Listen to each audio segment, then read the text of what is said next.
I am Ferdinand Marcos, and I am the President of the Republic of the Philippines. I stand today on behalf of 110 million Filipinos. Everyone, hello universe, it's me again. Shoutout sa inyo mga kababayan. Nako, isang katirbang magme-message na naman sa akin. Bakit wala daw ako guys reaction dito daw sa panawagan ni Digong. Nako, minsan alam nyo, hindi ko na pinapansin itong mga ito. Ang gulo-gulo kasi itong mag-ama nito mga kababayan eh. Magsasalita sila ngayon tapos bukas iba na naman eh. Si Sara, tingnan nyo, ang pag-uugali niya. Kung ano pinagsasabi niya tapos sinabi niya sa isang video niya, wala daw siyang sinasabi na papatay niya si BBM. Ay, Jesus Maria Joseph. Oh, ito. Ayan, si Digong. Alam niyo naman si Digong, 'di ba? Nananawagan na mag-aklas ang military laban kay Pangulong Marcos Jr. Ay nako, talagang pinutakti talaga siya sa social media. Itong sinabi, short lang. At ito naman ang response ng ating pamahalaan sa kanya at ang ibang nagpo-post mga kababayan. Ipakita lang natin ang mga highlights Kung nanawagan ng military uprising, biro nyo yun.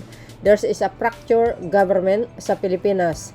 Ngayon, in the Philippines right now, nobody can correct Marcos, nobody can correct Romualdez. There is no urgent remedy. It's only the military who can correct it. Sabi ni dating Pangulong Rodrigo Roa Duterte.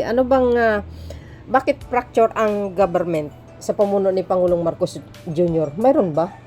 Mayroon, wala akong nakikita guys ang alam ko sa pamumuno ni Digong mayroon. Kung fracture ang sinasabi mo, ay sus Maria Joseph. Di ba ilan ang namatay sa war on drugs? Di ba kadami? 30,000? Yung war on drugs niya ay piki yun. At ito si Digong, mamatay tao talaga ito. Kaya diyan nagmana si Sara Duterte, di ba? Di ba? Yun ang totoo. Dahil siya rin naman ang nagsabi na pumapatay ako ng tao. Alam nyo, himbis tahimik ang Pilipinas ngayon kasi maganda ang takbo ng ekonomiya ng bansa sa pamumuno ni Pangulong Marcos Jr. Bakit kailangan pangguluhin? Isa lang Isa lang naman yan ang gusto nila Gusto nila patalsikin ng Pangulo. Kaya yung ginawa nila, gusto nilang encourage ang militar para mag-aklas. Kaso lang ang problema mga kababayan, ang loyalty ng mga military kay Pangulong Marcos Jr. because he is the commander-in-chief, di ba?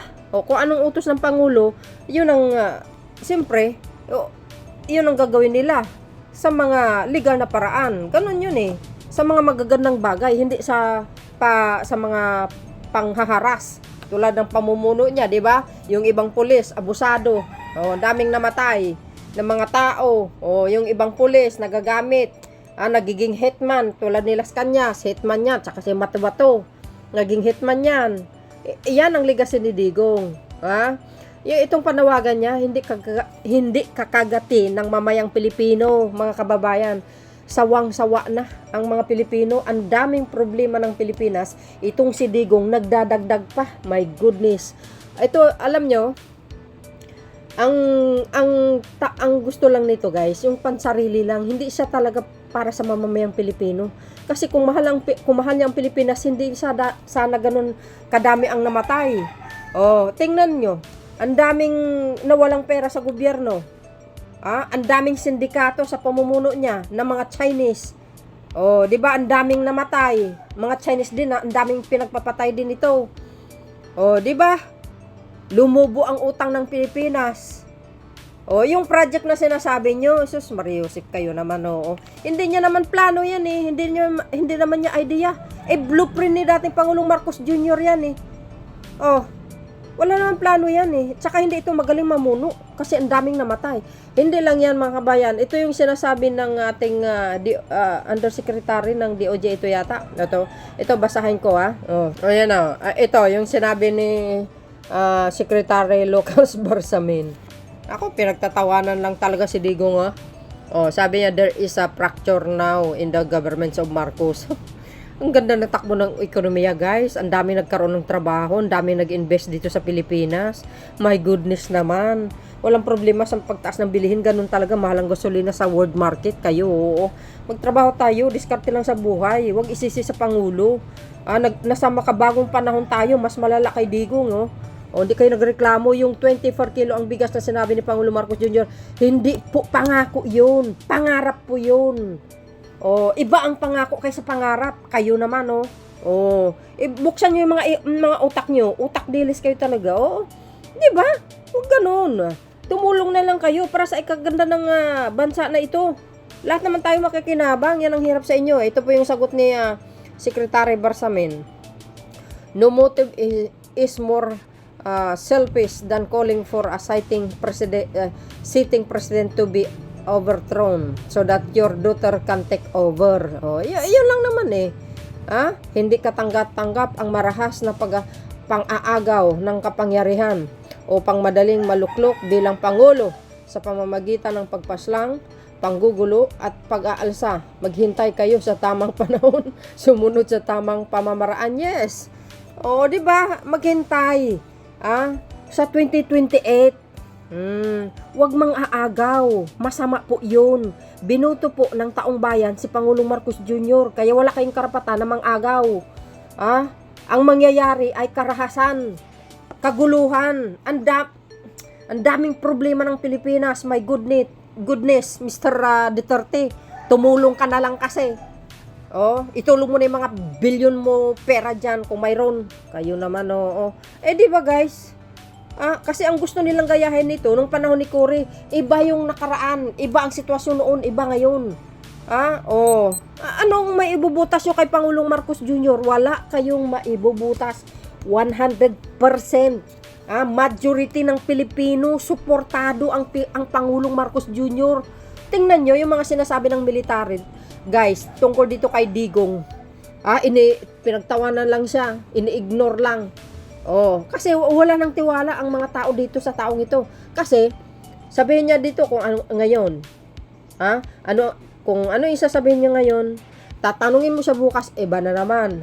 Tingnan niyo si Sara Duterte, guys. Halos pareho sila. Sasabihin niya ngayon, bukas iba na naman. Ay, ewan ko. Kaya minsan ayoko na mag-react dito sa mga tao na ito. Wala na makakwenta-kwenta kasi. Yan ang sinabi.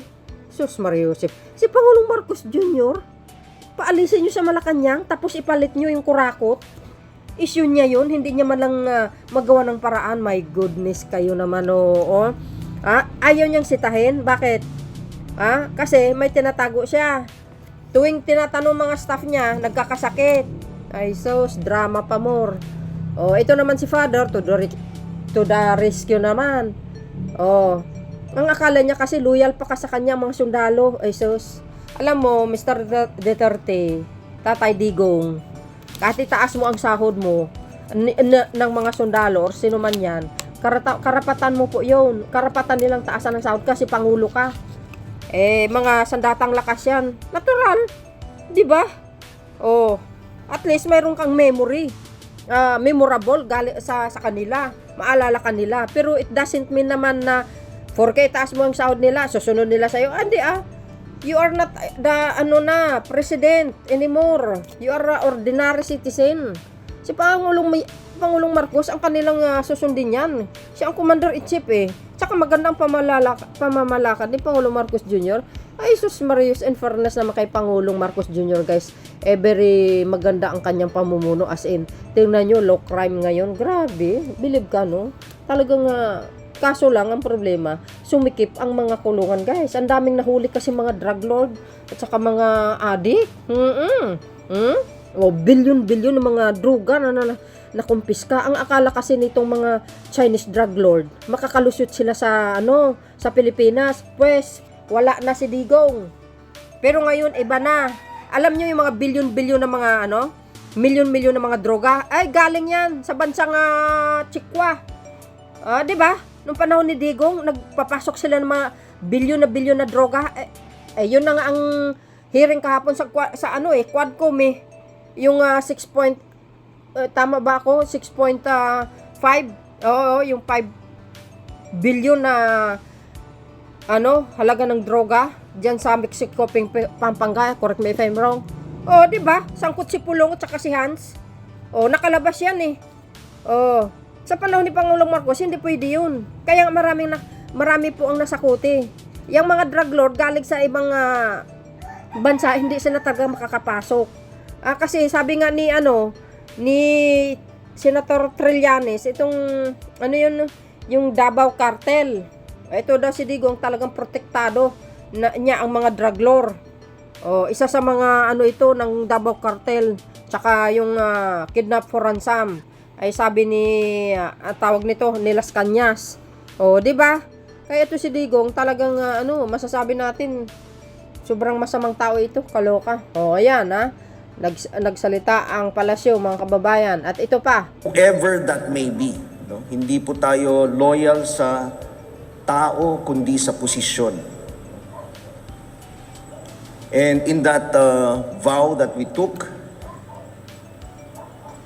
VOW, no? Yung vow natin, yung panata natin, sinabi natin na we will continue to uphold the Constitution. So, yun lang po ang isipin natin para hindi tayo ma-confuse. Narinig niyo yun, yung sinabi ni EFP Chief Browner. Jesus, Mariusip kayo talaga. Ang mga yan, hindi na sumasali-sali sa mga ganyan. Huwag nyo nang isali. Ito si Digong kasi. Isasali po yung mga military, busy sila sa mga trabaho nila. Saka hindi na sila sumasali sa mga ganyang mga walang kakwenta-kwentang panawagan ninyo. Di ba? Sino ang maapektuhan? Di yung mamamayang Pilipino. Yung Pilipino. Masyado kayong gusugapa sa kapangyarihan talaga. So yun guys, ito pa. Sabi ng UNTV, nakarating na sa Armed Forces of the Philippines ang panawagan ni dating Pangulong Rodrigo Duterte kaugnay sa pagprotekta sa anyay fracture government. Pakiusap naman ng pamunuan ng AFP na huwag na silang idamay sa isyong ng politika. Tama! Sino ba guys ang nanggugulo? Di ba si Sara Duterte, itong mag-amang Duterte? Sila po ang nanggugulo, wala nang iba. Alam nyo naman si Pangulong Marcos Jr. hindi naman pala-awayan saka si Speaker. Tahimik lang mga yan nagtatrabaho. Bakit itong mag-amang Duterte ginugulo nila? Ano bang problema itong mga to? Ang gusto kasi nila mga kababayan, protektahan sila ni Pangulong Marcos Jr. sa mga issue nila. Hindi naman. Kasi kung protektahan pa ni Pangulong Marcos yan, o sabihin, wag nyo nang imbestigahan yan o ganito, tigilan nyo yan, hayaan nyo na. Di masisira si Pangulong Marcos Jr. sa taong bayan. Sasabihin pinapaboran mo di ba? So, ang Pangulo, pinabayaan niya na ang batas ang maglilitis. Ganun lang yun. Di ba? Ayaw na patulan. Patulan mo pa yan, parang ang dating sinto-sinto na. Open ba ang Mandaluyong? Ito pa. Yung mga sinabi ng mga house leaders, panawagan ko dito ni Digong, hyperbole, ang diversionary. Tama, para malihis ang issue. Sus, panggugulo lang talaga itong mga ito sa totoo lang. Pero tuloy-tuloy pa rin ang investigasyon. Di ba? This isn't the first time na we've had this statement from the former president. And I recall, nangyari po ito last time. Pero at this point, puro hyperbole. I'm not sure if it should even be dignified with a serious consideration. Saad ni First Rider Representative Rudes Gutierrez sa news conference. Ay nako, pinagtatawan lang, alam nyo, tatawanan lang itong mag-ama na ito di ba? Ito pa. Ayan po yan po yung sinabi ng DOJ. Tingnan nyo yung sinabi ng DOJ dito.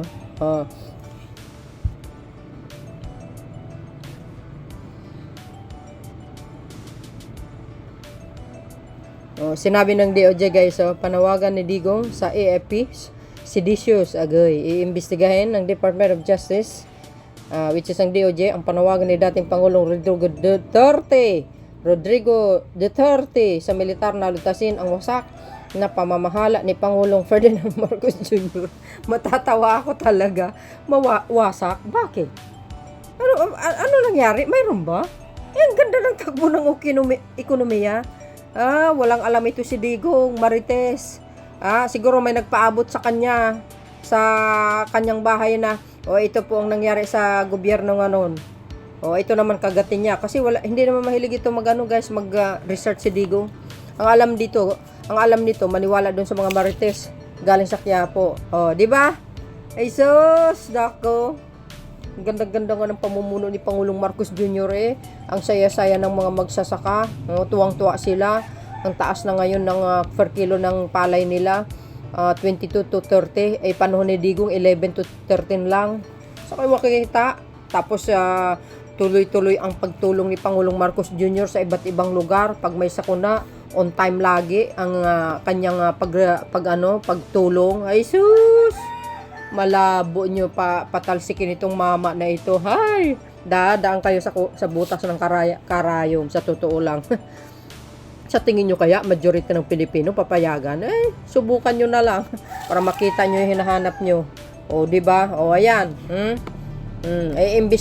Iimbestigahin na yan si Digong. Ito naman, nagsalita si DOJ Secretary. Sabi dito, DOJ, walang fractured government. Tiniyak ni Secretary Crispin Remulla, ayan, sa publiko ngayong Miyerkules, November 27 na nananatiling matatag ang Department of Justice, DOJ, sa pagprotekta kay Pangulong Ferdinand R. Marcos Jr. at sa bansa laban sa anumang uri ng lawlessness. Tama! Di ba? Magkaisa na lang tayo kasi. Maghintay kayo sa 2028. My goodness. Ba't kayo masyadong atat na atat?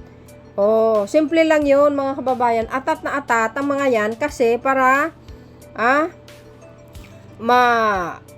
mawala na yung issue laban sa kanila pag nakaupo sa Malacanang si Sara Duterte. Ganun lang kasimple yun. Pag nakaupo, ma-WhatsApp lahat ang mga issue nila. Babalik si Tebes, ma-obsulto si Kibuloy, babalik ang mga sindikato sa Pilipinas sa mga Chinese drug lord. Babalik ang pugo na mas malala pa. Kaya wag tayong papayag.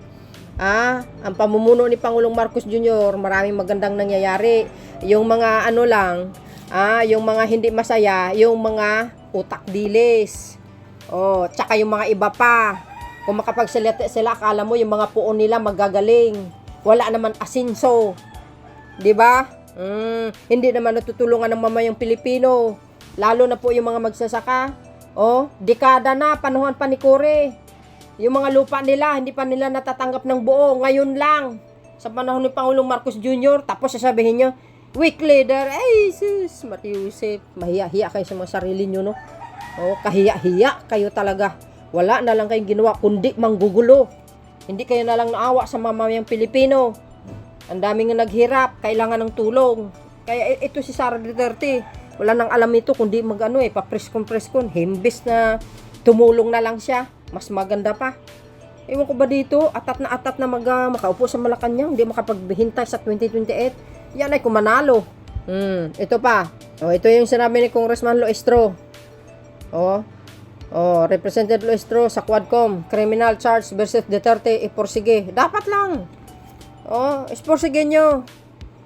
Huwag nyo masyadong huwag nyo masyadong ganyanin si Pangulong Marcos Jr. Mamaya, biglang uminit ang taingan yan babalik sa ICC na yan. Mamaya, magulat na lang kayo babalik na tayo sa ICC. Ay, ewan ko lang sa inyo. Mahirap pa anuhin ng taong tahimik pag sumusobra kayo. So, sabi dito guys, nanawagan si Batangas 2nd District Representative Jerbel Jenky Beatriz Roestro sa House Quadcom na irekomenda ang paghain ng criminal charge laban kay dating Pangulong Rodrigo Duterte para sa mga di-umano'y paglabag nito sa international humanitarian law at posibleng murder kaugnay sa libu-libong namamatay dahil sa kanyang controversial na war on drugs. Dapat lang, di ba? Yan ang dapat nang gagawin ng Quadcom. Magsampa na ng kaso. So, I think guys, ang alam ko lang dito kasi, and may doon sa base na panood ko, pag natapos na itong kanilang hearing sa war on drugs, talagang, kasi on record lahat yan yung hearing nila. I think isasubmit nila sa DOJ Then if the DOJ na usisain lahat or i-check lahat yung mga on record, pag na found out na may talagang paglabag, ay doon na. Doon na. Sigurado ako yan.